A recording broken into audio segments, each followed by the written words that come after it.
जय हिंद दोस्तों। स्वागत है आपका हमारे YouTube चैनल में। आशा करते हैं आप स्वस्थ होंगे, मस्त होंगे और अपने अपने घरों में पढ़ रहे होंगे। तो जैसा कि आपको पता है कि हमने एक्सरसाइज 13.1 के 1 से 4 तक के क्वेश्चन को किया था। आज उसी के क्रम में हम आगे चलेंगे और 5, 6, 7, 8, 9 को मतलब ख़त्म करने का आज हम प्रयास करेंगे और एक्सरसाइज 13.1 को ख़त्म करके फिर आगे बढ़ने का भी धीरे धीरे हम प्रयास करेंगे। तो चलिए बिना किसी देरी के साथ आज के क्लास को हम शुरू करते हैं और सवाल को बनाना शुरू करते हैं। तो जैसा कि आपको पता है कि हमारा सवाल, ये हमारा जो चैप्टर चल रहा है वो चल रहा है पृष्ठीय क्षेत्रफल तथा उसके आयतन।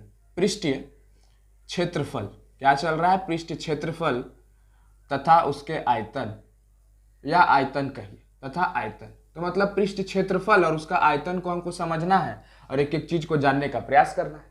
ठीक है, तब चलिए हम फिर आगे चलते हैं और 5वां नंबर सवाल को लेते हैं। जैसा कि हमने चौथा नंबर सवाल को कर लिया था। ठीक है, 5वां नंबर सवाल है कि एक अर्धगोला है, क्या है, सॉरी, हाँ, अर्धगोला है और अर्धगोले को कुछ क्यूबिकल बॉक्स है। क्या है भाई? ये क्यूबिकल बॉक्स है। क्यूबिकल बॉक्स कहने का मतलब क्यूब के आकार का है, मतलब घन के आकार का है।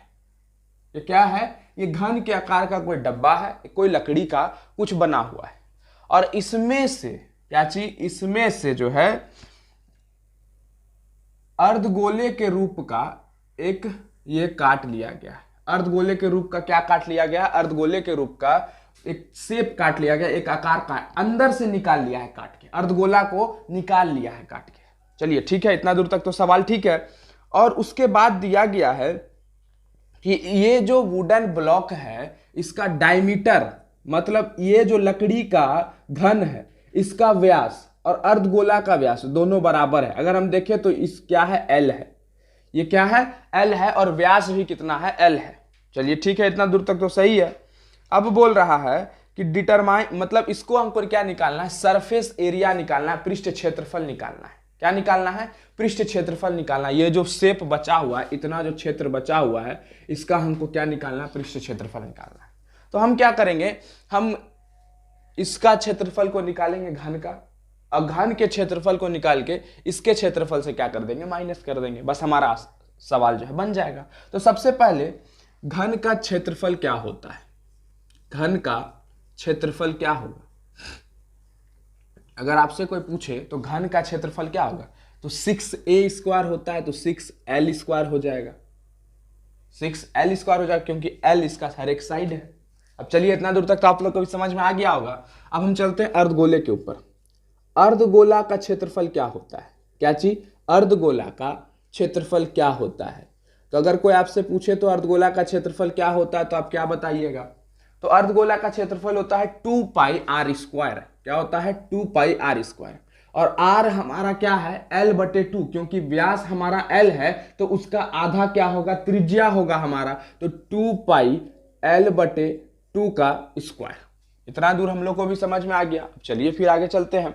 अब क्या बोल रहा है कि इस बचा हुआ का हमको क्या करना है? इस बचा हुआ का हमको क्षेत्रफल निकालना है। तो बचा हुआ का क्षेत्रफल मतलब देखिए, कहीं ना कहीं ये वाला जो क्षेत्र है ये भी इसके ऊपर कहीं ना कहीं अपना वजन डाल रहा है। मतलब वजन डालने का मतलब इसका भी क्षेत्रफल को हम जोड़ के इसी में से माइनस करेंगे, एल से ही माइनस करेंगे। पूरे घन में से इसका भी क्षेत्रफल को जोड़ेंगे। मतलब ये क्या है? ये एक वृत्त है। वृत्त कहने का मतलब सर्कल, सर्कल कहने का मतलब गोल है। तो गोल का या वृत्त का क्षेत्रफल क्या होता है? उसका क्षेत्रफल होता है πr²। क्या होता है? πr²। तो πl/2 का स्क्वायर कर देंगे यहाँ पर। तो अब एक काम करेंगे, इसमें से इसको माइनस कर देंगे, इस दोनों को, और इस दोनों को क्या कर देंगे? जोड़ देंगे। तो देखिए किस प्रकार से, तो 6l² माइनस 2πl/2 का स्क्वायर प्लस πl/2 का स्क्वायर। ठीक है, इतना दूर तक तो आप लोगों को भी समझ में आ गया होगा। 2πl/2 का स्क्वायर और πl/2 का स्क्वायर क्या हो जाएगा? तो ये हो जाएगा 3πl/2 का स्क्वायर हो जाएगा। क्या हो जाएगा? 3πl/2 का स्क्वायर हो जाएगा। अब अगर हम देखें तो 6l² माइनस 3 इंटू πl² बटे 4 इंटू l² बटे 4। ठीक है। अब फिर देखिए तो 6l² माइनस 4 चौके 16 बटे 3l², 3l4 हो जाएगा इंटू पाई। अब यहाँ से आप लोग अपने अपने सवाल को क्या कर लीजिएगा, आसानी से सॉल्व कर लीजिएगा और आसानी से यहाँ से बन जाएगा। सॉरी, तो 3l² यहाँ पे ये क्या कर दिया मैंने, 3l² बटे 16, तो 3l² बटे 16 इंटू पाई। अब यहाँ से अपने अपने सवाल को आप लोग सॉल्व कर लीजिएगा और जो बचेगा वो क्या होगा, वो जो बचेगा यही घन का जो पृष्ठ क्षेत्रफल होगा, वो जो बचा हुआ पृष्ठ क्षेत्रफल होगा वो वही होगा। 6l² में से 3l² इंटू पाई बटे 16 को आप सॉल्व कर लीजिएगा। ठीक है, तो अब चलिए हम आगे चलते हैं और आगे वाला सवाल को अपना सॉल्व करने का प्रयास करते हैं, फिर आगे बढ़ते हैं धीरे धीरे। हाँ, तो चलिए अब हम 6ठा नंबर सवाल को सॉल्व करते हैं। अपने अपने बुक में आप लोग उस सवाल को देखिएगा। देखिए दिया गया है कि एक कैप्सूल है, सभी कैप्सूल खाए होंगे, वो विटामिन डी वाला आप लोग सब कैप्सूल खाए होंगे। तो इस प्रकार से कैप्सूल रहता है, कुछ कैप्सूल क्या रहता है, कुछ इस प्रकार से था। और इस पूरे कैप्सूल का जो ये जो शेप है, ये यहाँ से यहाँ तक सिलेंडर के रूप में है, और यहाँ से ये जो दो हेमिस्फीयर है, इसके ऊपर क्या जुड़ा हुआ है, इसके ऊपर दो अर्धगोला जुड़ा हुआ, और यहाँ से यहाँ तक किसके, बेलन के रूप में। इतना दूर आप लोगों को समझ में आया। इस पूरे बेलन का जो ये हाइट, इस पूरे साइज, पूरा जो ये है आपका, ये पूरा जो दवा है, इसका पूरा दवा का साइज है 14 mm। कितना है, 14 mm है। और इसका जो व्यास है वो कितना है, 5 mm है। कितना व्यास है, तो 5 mm इसका व्यास है। तो कोई बड़ा चीज नहीं है, 14 mm और 5 mm इसका व्यास है। ठीक है, तो हमको बताना है कि इसका जो सरफेस एरिया मतलब पृष्ठ क्षेत्रफल होगा वो कितना होगा। तो सबसे पहले हमको ये चीज जानना होगा, इसको जानना ये होगा कि हमको पहले बेलन का क्षेत्रफल निकालना होगा, और बेलन के क्षेत्रफल के बाद ये जो है अर्धगोला का क्षेत्रफल निकालना होगा। तो अर्धगोला हमारे पास कितना है, अर्धगोला हमारे पास 2 है। तो हम लोग क्या करते हैं, बेलन के क्षेत्रफल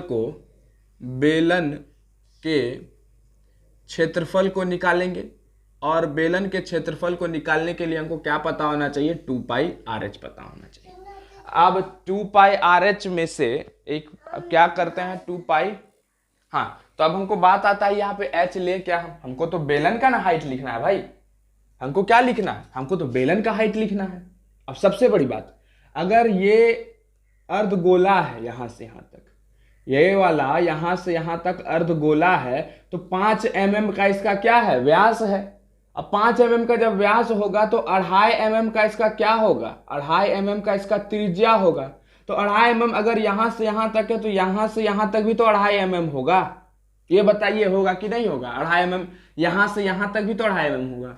ठीक उसी प्रकार ये भी है, तो यहाँ तक 2.5 mm त्रिज्या हो जाएगा, तो ये वाला भी तो 2.5 mm होगा। तो 2.5 कितना हो गया, 5। तो 14 mm माइनस 5 अगर हम कर दें तो 9 mm हमारा सिलेंडर का मतलब कि बेलन का हाइट नहीं आ जाएगा क्या, बेलन का हाइट नहीं आएगा क्या, तो आएगा। तो 2πRh इसको हम लोग निकाल लिए। चलिए ठीक है, इतना दूर तब तो हम लोग को समझ में आ गया। तो बेलन का हाइट कितना है, 2πRh। अच्छा, अब हमको क्या करना है, अब हमको ये दोनों का क्षेत्रफल को जोड़ना है। तो सबसे पहले बात, अर्धगोला का क्षेत्रफल क्या होता है, अर्धगोला का क्षेत्रफल, तो अर्धगोला का क्षेत्रफल क्या होता है, 2πr² होता है। क्या होता है, 2πr² होता है। तो इस दोनों को हम क्या कर देंगे, जोड़ देंगे। तो 2πRh प्लस 2πr², यहां से अगर हम कॉमन ले लें 2πr, तो यहां पर h प्लस बस r बचेगा। तो 2 गुने 22/7, रेडियस कितना है भाई, रेडियस क्या है, रेडियस यहां पर है 2.5 mm। लेकिन एक चीज देखिए, हमको अर्धगोला कितना दिया गया, अर्धगोला 2 है, तो यहाँ 2 से हम मल्टीप्लाई कर देंगे, तो 2 गुने 2 कितना हो जाएगा, 4 हो जाएगा। तो यहाँ पर 4πr² हो जाएगा, और 2 यहाँ से कॉमन ले लिए तो 2r हो जाएगा। बस बात खत्म, यहाँ पर अंतर यही है। और ये कितना है, 2.5 दिया गया है। ठीक है, इतना दूर तक तो लिख सकते हैं। 2.5 को हम कुछ इस 2.5 mm दिया गया है, तो 2.5 को कुछ इस प्रकार से हम लिख सकते हैं, 5/2 लिख सकते हैं कि नहीं लिख सकते, हाँ आसानी से लिख सकते हैं। h कितना है भाई, h हमारा 9 है, प्लस 2 गुने 2.5 यहाँ पर लिख दीजिए। ठीक है, कैलकुलेशन को जितना आसान बना सकते हैं वो आपके हाथों में। ये यहाँ से यहाँ कट जाएगा, 22/7 गुने 5, 2.5 गुने 2 5, 9 5 14। तो यहाँ पर 14 से हम सिर्फ गुना कर देंगे, 7 दूनी 14, 22 दूनी 44 और 44 को 5 से गुना कर देंगे, 5 चौके 20, हाथ में 2, 5 चौके 20 और 2 220। तो 220 क्या आएगा, mm² आएगा कि नहीं आएगा, और ये पूरा का क्षेत्रफल हमारा आ गया। तो कितना आसान सा सवाल था, तो जल्दी से इसे नोट डाउन कर लें, फिर हम आगे बढ़ेंगे और एक एक सवाल को फिर से करने का प्रयास करते हैं। हाँ, तो चलिए अब हम 7वां नंबर सवाल को देखने का प्रयास करते हैं। और 7वां नंबर सवाल क्या कह रहा है, देखिए 7वां नंबर सवाल आसान सवाल है। बोल रहा है कि एक टेंट है और वो सिलेंडर के रूप में, और सिलेंडर के ऊपर जो है एक कोन रखा गया, सिलेंडर मतलब बेलनकार, और उसके ऊपर क्या रखा गया, शंकु रखा गया है। ठीक है, इतना दूर तक तो ठीक है।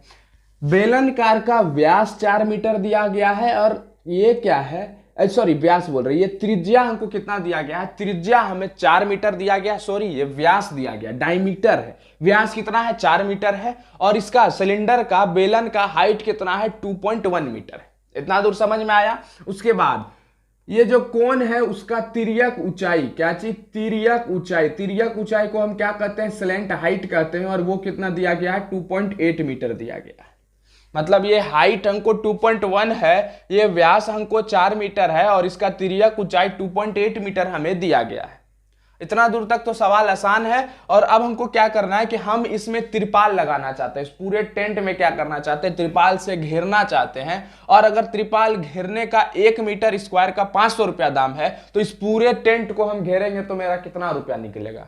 तो हम दोनों का क्षेत्रफल निकाल देंगे, और दोनों का क्षेत्रफल को निकाल के 500 से गुना कर देंगे। तो सबसे पहली बात, शंकु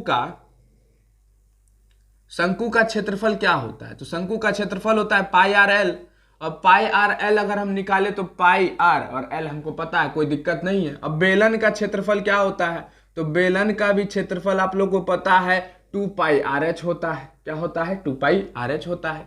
तो पाई आर एल और 2 पाई आर एच को हम क्या कर देंगे, जोड़ देंगे। तो पाई आर एल और 2 पाई आर एच को हम लोग क्या कर देते हैं, जोड़ देते हैं। तो हम लोग यहाँ से क्या कॉमन ले लेते हैं, पाई आर कॉमन ले लेते हैं, तो एल प्लस 2h हमारे पास बच जाएगा। तो पाई आर तो 22/7, और आर कितना है भाई हमारा आर हमारा 2 हो जाएगा, और एल कितना है, एल 2.8 है, प्लस 2 गुने हाइट कितना है 2.1 है, कोई बड़ा बात तो नहीं है। 22/7 गुने 2 गुने, देखिए ये कितना हो जाएगा यहाँ पर 2.8 प्लस 2 1 जा 2 पॉइंट 2 2 जा 4 4.2 हो जाएगा।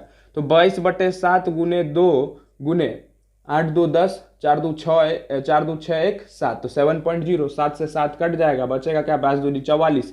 तो 44 मीटर स्क्वायर हमारा क्या आ जाएगा, इस पूरे का क्षेत्रफल आ जाएगा।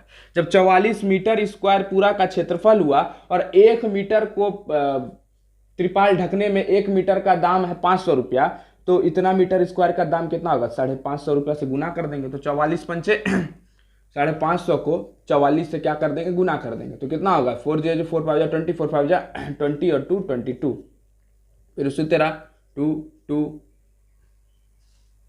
ठीक है, फिर उसी तरह करेंगे, चाहे 4 0 0 4 5 20 4 5 20 का 0 4 5 22, यहाँ पे इस तरह 0 0 2 4 2, तो मेरा कितना पैसा लग जाएगा, ये देखिए आप लोग, एक आए छकड़ा 1000 10,000, तो 24,200 रुपया हमको क्या लगेगा, पूरे त्रिपाल ढकने में हमको रुपया लग जाएगा। तो कोई चीज है, कोई बड़ा चीज है, ठीक है, कोई आसान सा सवाल था। फिर चलिए आगे चलते हैं और अगले सवाल को बनाने का हम लोग प्रयास करते हैं।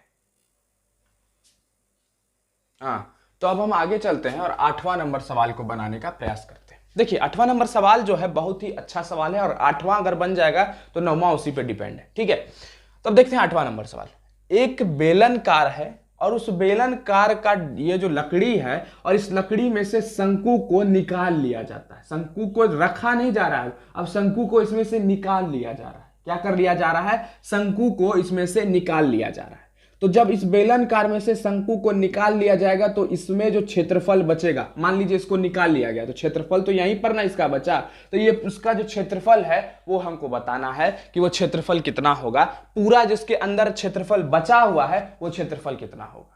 तो पहले हम बेलन पूरे का क्षेत्रफल में से शंकु का क्षेत्रफल को माइनस कर देंगे, तो हमको जो बचा हुआ है उसका पूरा जो क्षेत्रफल बचा हुआ वो हमको नहीं पता चल जाएगा क्या, तो पूरा जो क्षेत्रफल बचा हुआ है वो हमको पता चल जाएगा। तो सबसे पहले बेलन का क्षेत्रफल क्या होता है, तो बेलन का क्षेत्रफल होता है 2 पाई आर एच। क्या होता है बेलन का क्षेत्रफल? 2 पाई आर एच। ठीक है, उसके बाद शंकु का क्षेत्रफल क्या होता है? तो शंकु का क्षेत्रफल होता है पाई आर एल। अब देखिए सबसे बड़ी बात, तिर्यक ऊंचाई हमको नहीं दिया गया है और हमको यहां पर बोल रहा है तिर्यक ऊंचाई निकालना होगा। तिर्यक ऊंचाई क्या होता है? R square plus H square under root. तो आर कितना है? तो व्यास है 1.4, तो उसका आधा क्या हो जाएगा?